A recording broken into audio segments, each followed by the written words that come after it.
കടിച്ചുപിടിച്ച സിഗരറ്റുമായി ആരെയോ ഇടിച്ചു വീഴ്ത്തുന്ന നായകൻ അല്ല, വില്ലൻ.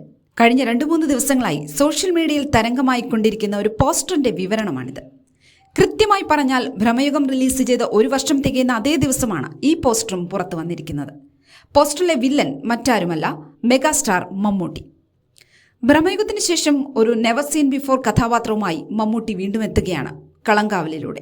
മമ്മൂട്ടി കമ്പനിയുടെ 7ാമത്തെ സിനിമയായ കളങ്കാവൽ നവാഗതനായ ജിതിൻ കെ ജോസാണ് സംവിധാനം ചെയ്യുന്നത്. ചിത്രത്തിൽ വില്ലനായാണ് മമ്മൂട്ടി എത്തുന്നത്, നായകനായി വിനായകനും. വളരെ കുറച്ചു സിനിമകളിൽ മാത്രമേ മമ്മൂട്ടി നെഗറ്റീവ് കഥാപാത്രങ്ങൾ ചെയ്തിട്ടുള്ളൂ.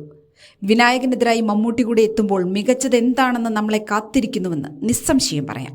പ്രേക്ഷകർ ഇതുവരെ കാണാത്ത ഒരു മമ്മൂട്ടി കഥാപാത്രമായാണ് മമ്മൂട്ടി എത്തുന്നതെന്നും വാർത്തകൾ വന്നിരുന്നു. രാജ്യത്തെ നടുക്കിയ കുപ്രസിദ്ധ കൊലയാളി സൈനൈഡ് മോഹനായാണ് മമ്മൂട്ടി കളങ്കാവലിൽ എത്തുകയെന്നും റിപ്പോർട്ടുകളുണ്ട്. 20ഓളം സ്ത്രീകളെ വിവാഹ വാഗ്ദാനം നൽകി പീഡിപ്പിച്ചതിന് ശേഷം ഗർഭനിരോധന ഗുളിക എന്ന പേരിൽ സൈനൈഡ് നൽകി ആഭരണങ്ങൾ കവർന്ന കുപ്രസിദ്ധി നേടിയ ആളാണ് സൈനൈഡ് മോഹൻ.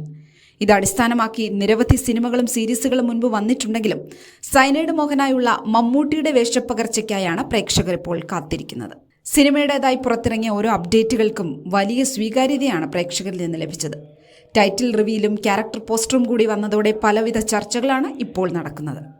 കളങ്കാവൽ എന്ന പേരിനെ ചുറ്റിപ്പറ്റിയുള്ള ചർച്ചകളാണ് ഇപ്പോൾ നടക്കുന്നതിൽ കൂടുതലും. തെക്കൻ കേരളത്തിലെ ഭദ്രകാളി ക്ഷേത്രത്തിലെ ഉത്സവ ചടങ്ങുകളെ പറയുന്ന പേരാണ് കളങ്കാവൽ. ദാരികാസുരനെ വധിക്കാനെത്തുന്ന ഭദ്രകാളിയുടെ ഐതിഹ്യമാണ് കളങ്കാവൽ എന്ന ആചാരത്തിന് പിന്നിൽ. ദാരികനായി മമ്മൂട്ടിയും ഭദ്രകാളിയായി വിനായകനും എന്ന റഫറൻസിലാണ് ചിത്രം ഒരുങ്ങുന്നതെന്നും റിപ്പോർട്ടുകളുണ്ട്.